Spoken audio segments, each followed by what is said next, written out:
Hi, I'm Dr. Chuck Betters. Welcome to Ask Dr. Betters. There is nothing more heartbreaking than to be victimized by someone else's sin. When someone else commits a grave offense against God and we are the ones who receive the brunt of the consequence, there's nothing more painful than that. Consider this question. I've been married for 28 years. We have 3 children in their 20s. We've had a good marriage, and I would say my husband was my best friend, but a little over a year ago, he came to me and said he wanted a divorce, that he had been lying to himself and basically to me our whole marriage, and that he was gay and didn't want to hide it anymore. My world shattered as I tried to understand how I could have been so blind, how I could have spent all those years with this man, and he was really always attracted to men.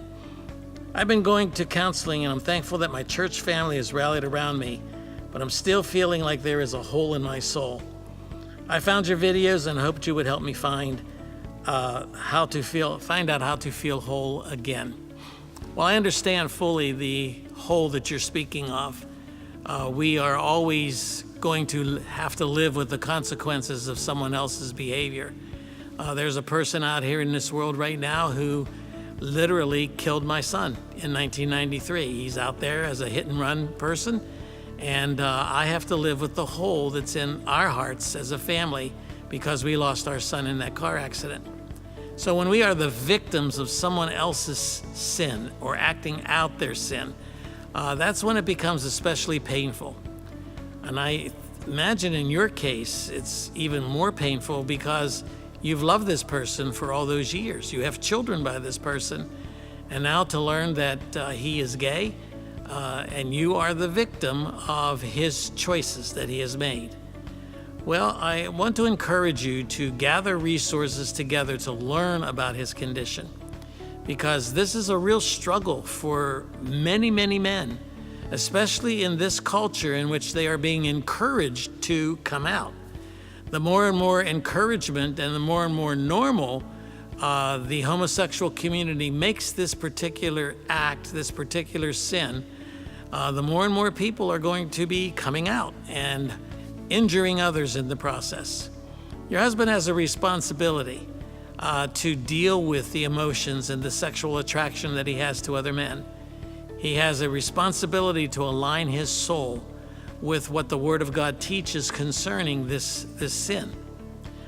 He has a responsibility to research and study and grow. In fact, I believe it's important for him to understand that those tendencies in and of themselves are not sinful. It's not a sin to be tempted. It's a sin when we act on those temptations. And there are men and women who have same-sex attraction. Mark Inc. Ministries has produced a whole variety of resources that I want to encourage you to pick up. As far as getting a divorce is concerned, I would not agree to that if I were you. I would, if he wants to divorce you, then let that be on him, because you have made a commitment to the marriage, and you've made a commitment for better or for worse, and that includes whatever sin he might be struggling with. Homosexuality is no different than someone who has a lying problem or an anger problem, or someone who has an addiction of another kind. Sin is sin, and the consequences of sin, the Bible teaches, is death. And so as he struggles with his sin, then it becomes his responsibility to make the choices about whether or not he wants to marry you or continue to be married to you or to divorce. But let that be on him, not on you. I would encourage you to continue counseling, find the right people to talk to, find that network of friendships, and also with that network of resources that you need to cope every day with the fact that he has come out with this information. And I know it's been devastating to you. It has to be incredibly painful. And I think it's important for you to have the hope of the gospel in you. Christ has your back. And you need to understand that in the context of this thing that has happened to you, in that context, God is closer than he's ever been to you before. And so trust him. Believe that he has this situation well in hand, and he is going to bring glory out of it so long as you are committed to bringing glory out of it. It's when you stoop to another level. It's when you decide to injure someone who's injured you, when you strike out against someone who's struck out against you. That's when it becomes problematic for you. So stay close to the Lord, stay close to the Word, learn and grow from the Scriptures, learn and grow from the resources, for example, that we have here at Mark Inc. about what your husband is struggling with.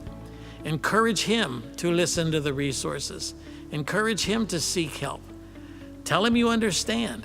Tell him you get it, that he has an addiction and a temptation that you don't properly understand, and you're not expected to understand, but something that you have to live with now as his wife, and that you're there to help. You're there to minister Christ to him. And my prayer would be that one day you folks are helping others in similar situations, that you turn the tables on the evil one. And so you must love him with no strings attached, love him unconditionally. If he chooses to end the marriage, then let that be on him and not on you. Hope this helps.